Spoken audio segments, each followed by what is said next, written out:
Olá, boa noite. Eu sou Rosiane Kennedy. Você confere com a gente a partir de agora as notícias que circularam hoje nos corredores do poder. O governo anunciou 100 mil vagas para o FIES em 2018 com financiamento com juro zero.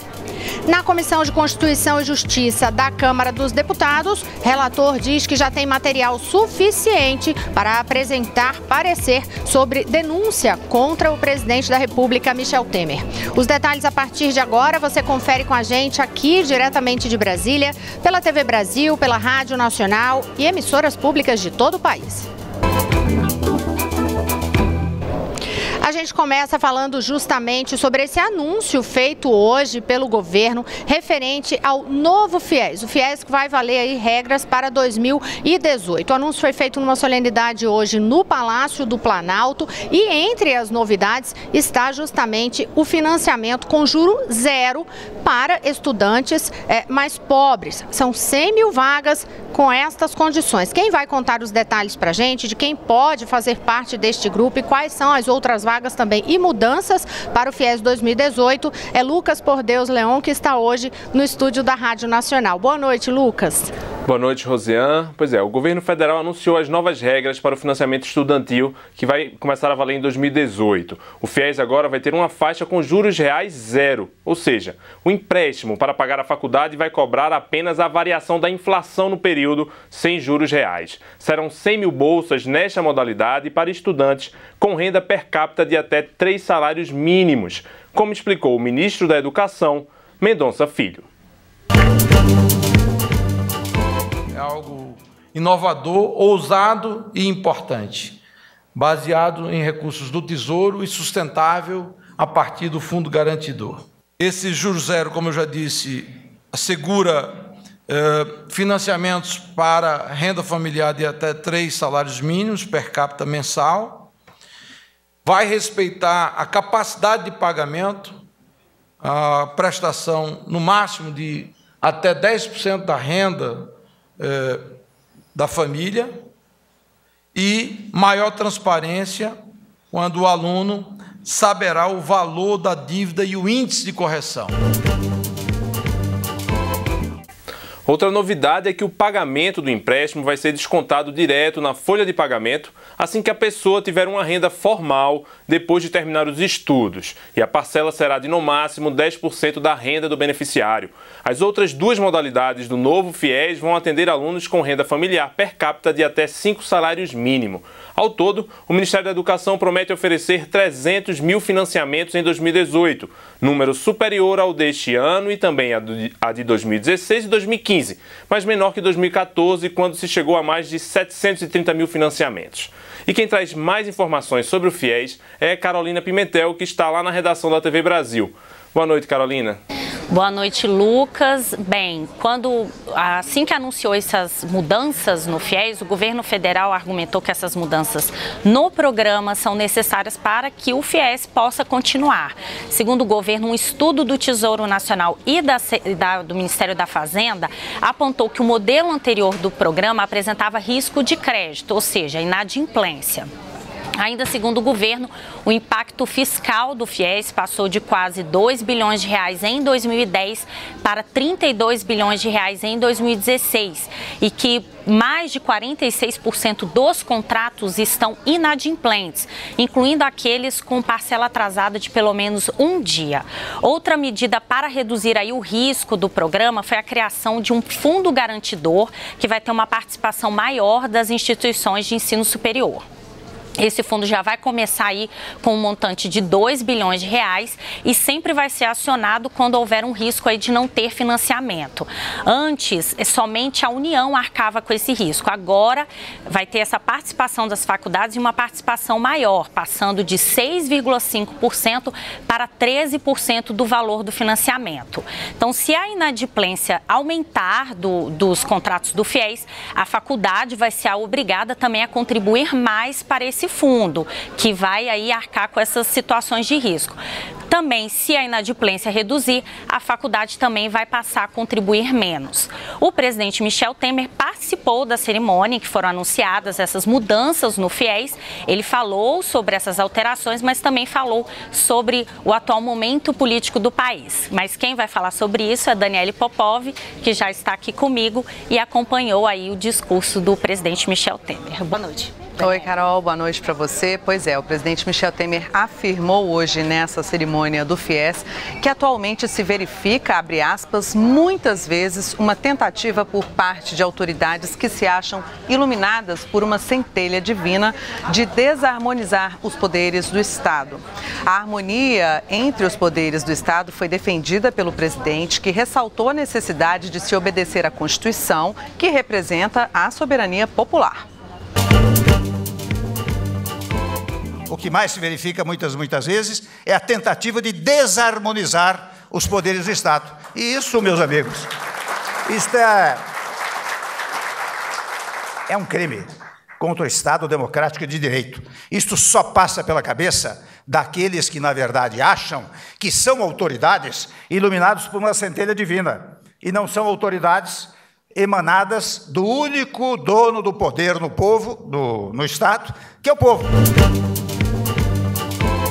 No discurso, Michel Temer disse que, no Brasil, é preciso repetir conceitos, repetir obviedades, seja na área jurídica, seja na área educacional, seja na área administrativa. O presidente comentou que as trivialidades hoje são mais do que necessárias, porque as pessoas não lidam mais com conceitos fundamentais para a democracia brasileira. Segundo Temer, as pessoas muitas vezes pensam no interesse pessoal ou no interesse funcional e, às vezes, até entram em uma disputa. O presidente Michel Temer afirmou ainda, abre aspas, somos todos autoridades transitórias e por isso nós temos que obedecer à Constituição, fecha aspas. E que a Constituição foi determinada pela soberania popular, que constitui autoridades por determinação do povo brasileiro e que, como autoridades, são órgãos exercentes de um poder que é do povo. Temer pregou a pacificação social e a harmonia entre os órgãos do poder. Agora eu volto com você, Rosiane. Popov, hoje também o presidente Michel Temer, logo depois dessa solenidade, ele divulgou um vídeo porque ele ia viajar justamente para aquela reunião do G20, não é isso? Oi, Rosiane, é isso mesmo. Logo depois dessa cerimônia no Palácio do Planalto, o presidente Michel Temer viajou para a Alemanha, onde ele vai participar da cúpula do G20, o encontro que reúne as maiores economias do mundo. Lá, o presidente vai defender a abertura de novos mercados, a economia brasileira e os interesses do país. Antes de embarcar, Temer divulgou um vídeo nas redes sociais e citou esses resultados positivos na economia. E lá na Alemanha, os protestos estão marcando a prévia da cúpula, mas quem tem informações sobre essas manifestações é a Carolina Pimentel, que está aqui do meu lado, né, Carol? O clima está quente lá na Alemanha, né? Está sim, Daniele. A cúpula só começa amanhã em Hamburgo, mas hoje milhares de pessoas já marcharam nas ruas da cidade contra a cúpula. Inclusive, a cidade de Hamburgo preparou um forte esquema de segurança, com centenas de policiais nas ruas, uso de helicópteros e até drones.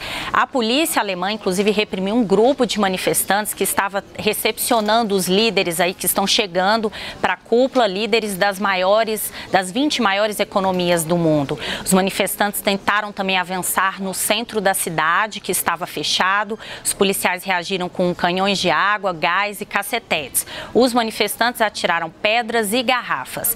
E os principais alvos das críticas aí dos manifestantes estão o presidente dos Estados Unidos, Donald Trump, e o presidente da Rússia, Vladimir Putin. É com você agora, Rosiane.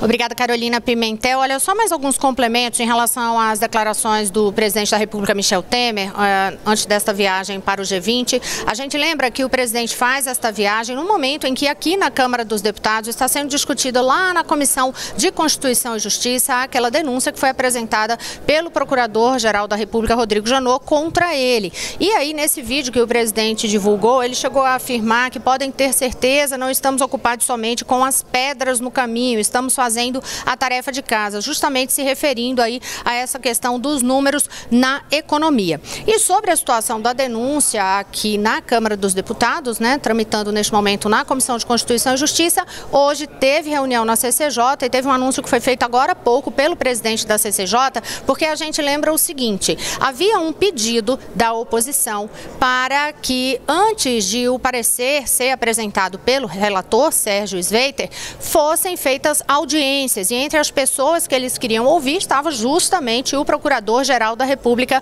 Rodrigo Janot.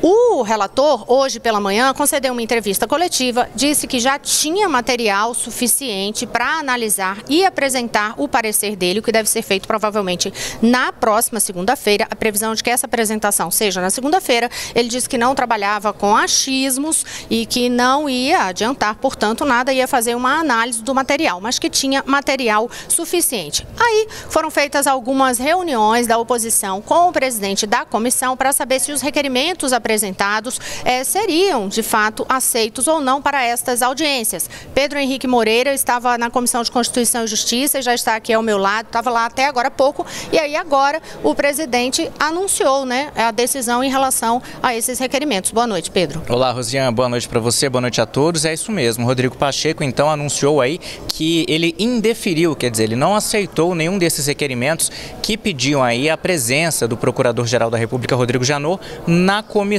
A maioria desses requerimentos havia sido apresentada pela oposição, havia apenas um requerimento do Democratas, que faz parte da base do governo, que também queria ouvir Rodrigo Janot na CCJ. Também foram indeferidos outros requerimentos para ouvir outras pessoas envolvidas na denúncia, inclusive o próprio presidente Michel Temer. A oposição também queria convocar peritos da Polícia Federal, ministros do atual governo e o ex-assessor do presidente Rodrigo Rocha Loures. Bom, o presidente da CCJ disse que avaliou o regimento, foi uma análise técnica e que, na opinião dele, não cabe aí essas oitivas nesse momento, porque a CCJ tem que apenas avaliar o material que já está no Supremo com relação a essa denúncia. Ele esclareceu também que o regimento interno da Câmara prevê, sim, a presença da defesa do presidente Michel Temer. Então, um advogado de defesa do presidente vai poder falar depois que for apresentado o parecer do relator, mas esses requerimentos, então, foram rejeitados. Agora, cabe à oposição, Rosiane, como já anunciou o deputado Chico Alencar do PSOL, recorrer ao plenário. O deputado disse que vai fazer isso, recorrer para tentar reverter essa decisão, então, do presidente da CCJ.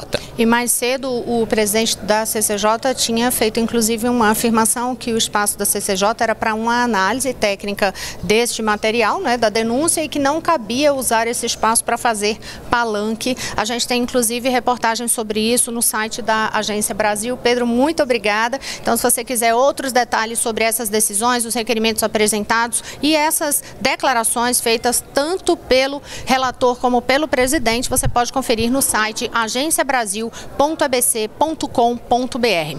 Agora, ainda falando sobre denúncias e neste ambiente de Congresso Nacional, Mariana Jungmann já retornou, já trocou de lugar aqui ao meu lado, já está ela, já trocou de lugar com Pedro Henrique Moreira, porque hoje, Mariana Jungmann, houve decisão lá no Conselho de Ética a respeito daquele pedido do PSOL para que fosse desarquivado o pedido de processo contra o senador Aécio Neves. E rejeitaram esse recurso, viu, Rosiane?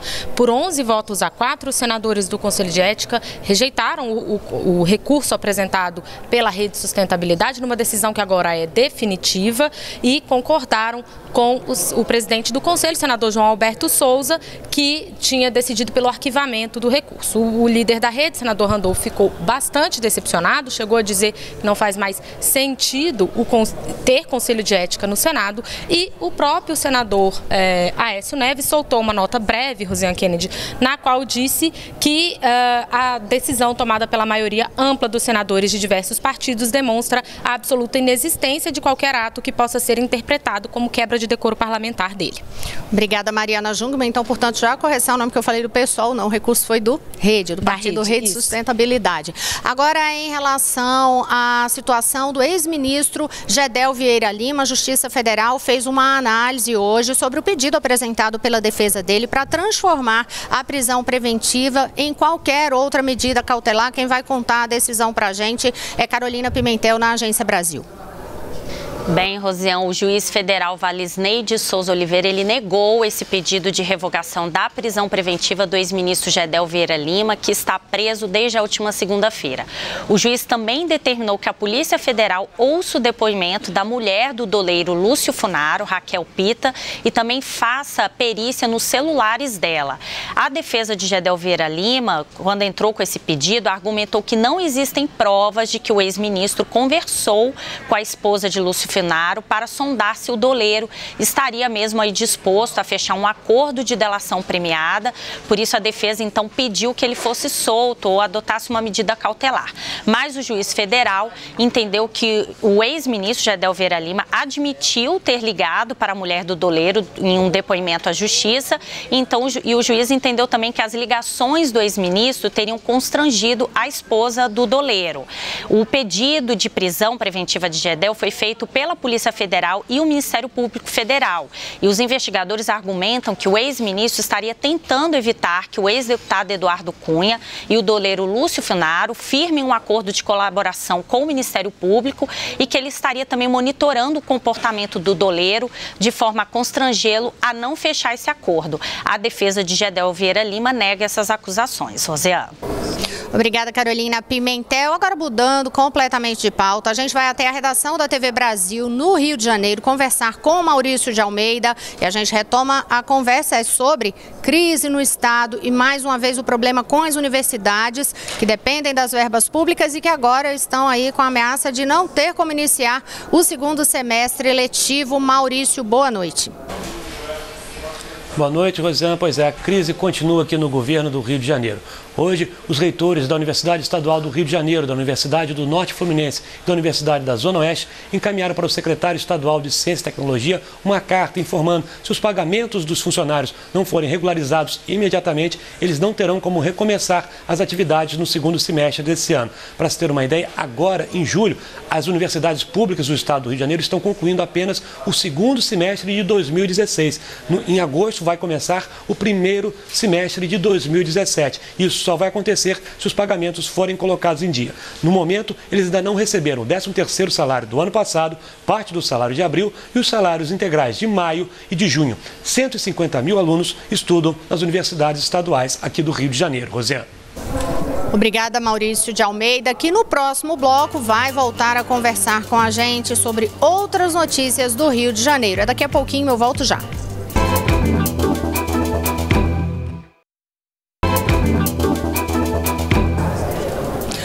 Olá, estamos de volta. Eu sou Rosiane Kennedy. Você confere com a gente as notícias que circularam hoje nos corredores do poder.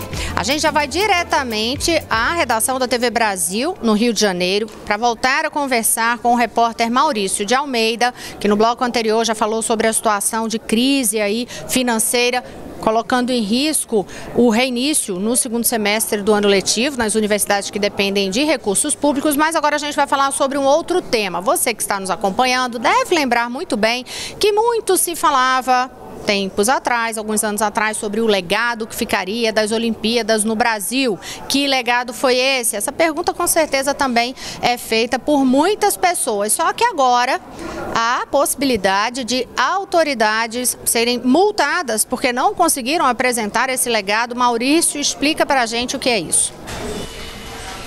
Bem, Rosiane, para o Ministério Público Federal não restam dúvidas. O legado olímpico não existiu, não teve um planejamento correto para que existisse esse legado olímpico. Tanto que os procuradores decidiram pedir uma multa para o ministro dos Esportes, Leonardo Pisciani, para o governador do Rio de Janeiro, Luiz Fernando Pezão, e para o ex-prefeito do Rio, Eduardo Paes, que foi prefeito no período dos Jogos. Uma multa de R$10 mil por dia, que começaria a ser contada a partir do início dos Jogos Olímpicos, devido à falha que essas três autoridades tiveram no planejamento do legado olímpico. Realmente, atualmente a situação não é das melhores. O Parque Olímpico está sendo administrado pela União, mas algumas arenas estão fechadas, como por exemplo a Arena do Futuro, que deveria ser desmontada e transformada em 4 escolas públicas, promessa da antiga prefeitura. Só que o prefeito atual diz que não tem dinheiro para fazer essa transformação. E o estádio do Maracanã, que é um símbolo do Rio de Janeiro, também tem um destino incerto, já que a concessionária que administra o estádio decidiu devolver o estádio para o governo do estado, que até agora não disse o que vai fazer. Diante de toda essa crise, a Câmara dos Deputados aprovou ontem, aí em Brasília, a criação de uma autarquia federal para trabalhar aqui no Rio de Janeiro para cuidar do legado olímpico, fazer um novo planejamento para decidir onde vão ser aplicados os recursos e para onde vão ser destinadas essas instituições. Essa autarquia pode funcionar aqui no Rio de Janeiro até o dia 30 de junho de 2019. Rosiane. Obrigada, Maurício de Almeida. Agora a gente vai mudar de assunto e falar sobre uma operação da Polícia Federal que fez uma investigação sobre fraude na região metropolitana, na Bahia, e isso foi referente a fraudes em licitações. Mas quem tem os detalhes para a gente é Lucas Por Deus Leão, que volta a conversar conosco lá do estúdio da Rádio Nacional. Lucas. Rosiane, a Polícia Federal realizou nesta manhã uma operação em Salvador e na região metropolitana da capital baiana. Foram 8 mandados de busca e apreensão e 7 de condução coercitiva nas cidades de Salvador, Lauro de Freitas e Santo Amaro. Segundo as investigações, o esquema ilegal funcionava com 3 núcleos empresariais que venciam licitações de forma irregular para realizar obras públicas na Prefeitura de Santo Amaro, cidade a 72 quilômetros de Salvador. Foi apurado que parte das obras contratadas eram realizadas por servidores da própria prefeitura, que assim, segundo a polícia, absorviam parte dos custos e possibilitavam o desvio de dinheiro. Os empresários pagavam propina a um operador que distribuía os recursos ilícitos para os agentes políticos e servidores públicos. Para tentar recuperar o dinheiro público desviado, foram bloqueados bens dos investigados avaliados em 38 milhões de reais, em dinheiro, carro e imóveis. Segue com você, Rosiane. Obrigada, Lucas. Agora a gente vai falar sobre outra fraude, desta vez lá em São Paulo, e era uma fraude em institutos de previdência. Quem vai contar pra gente o que é que foi detectado aí na investigação é Sara Kines, que já está na redação da TV Brasil para conversar conosco. Boa noite, Sara.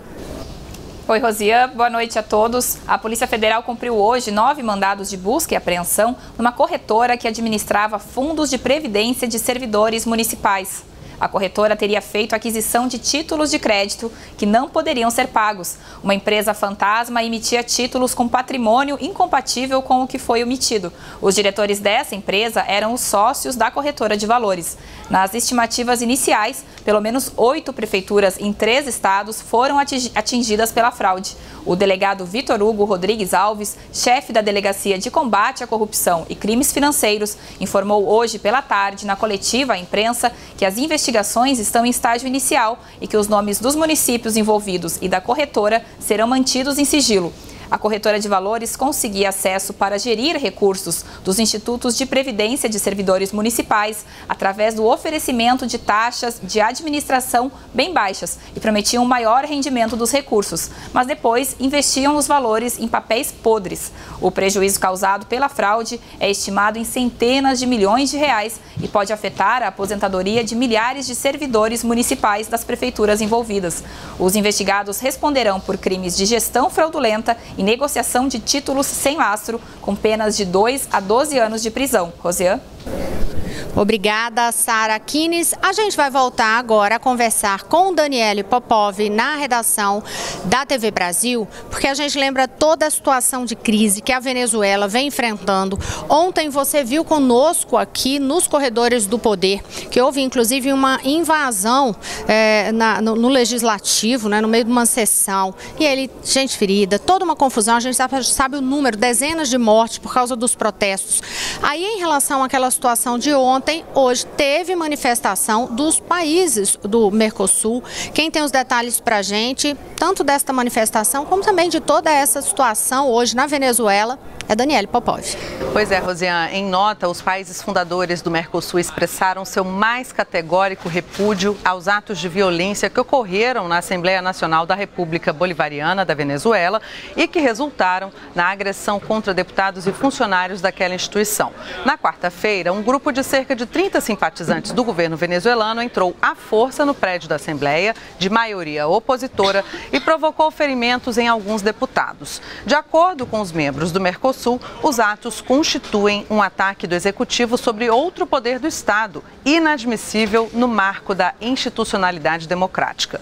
O grupo pediu ao governo da Venezuela que ponha fim imediatamente a todo discurso e ações que incentivem uma maior polarização com o consequente crescimento da violência. E apesar da repressão, a oposição venezuelana convocou os seus seguidores a ir às ruas mais uma vez hoje em uma marcha até a sede do Tribunal Supremo de Justiça na capital, Caracas. Foram registrados enfrentamentos entre tropas de segurança do Estado, civis armados e manifestantes que protestavam contra o governo de Nicolás Maduro em várias zonas da Venezuela. Rosiane. Obrigada, Daniele Popov. Agora a gente vai falar novamente sobre assuntos do nosso país e um assunto que interessa muito certamente a você. É uma decisão importante, uma decisão de poder importante, mas a você que tem plano de saúde, porque às vezes tem aquele problema, quantas sessões são possíveis, o que é que o plano tem que autorizar, não tem autorizar, por exemplo, as sessões de psicoterapia. Sempre teve polêmica em relação a isso, mas agora teve decisão judicial e quem conta pra gente que decisão foi essa é Carolina Pimentel. Bem, Rosiane, a Justiça Federal determinou que os planos de saúde em todo o país não podem mais limitar sessões de psicoterapia para os usuários. Essa decisão, inclusive, está anulando uma parte de uma resolução da Agência Nacional de Saúde Suplementar. Resolução que estabelecia que os convênios, eles eram obrigados a arcar com 18 atendimentos por ano para o tratamento de síndromes e transtornos psicológicos. A Justiça entendeu agora que não pode haver essa limitação. A Justiça Federal acolheu os argumentos do Ministério Público Federal e destacou que a norma da ANS estava contrariando a Constituição Federal e, inclusive, leis que regulamentam o setor. Rosiane. Obrigada, Carolina Pimentel. Essas e muitas outras notícias no site agenciabrasil.abc.com.br. Só uma informação de curiosidade. Hoje Temer viajou para a Alemanha, o presidente da Câmara viajou para a Argentina. Quem está na presidência da República é o presidente do Senado, Eunício Oliveira. Com essas informações a gente encerra nos Corredores do Poder hoje e volta amanhã. Mariana Jungmann, boa noite. Amanhã a gente conta como é que foi essa presidência de Eunício hoje. Boa noite. Com certeza. Até amanhã a gente te espera aqui.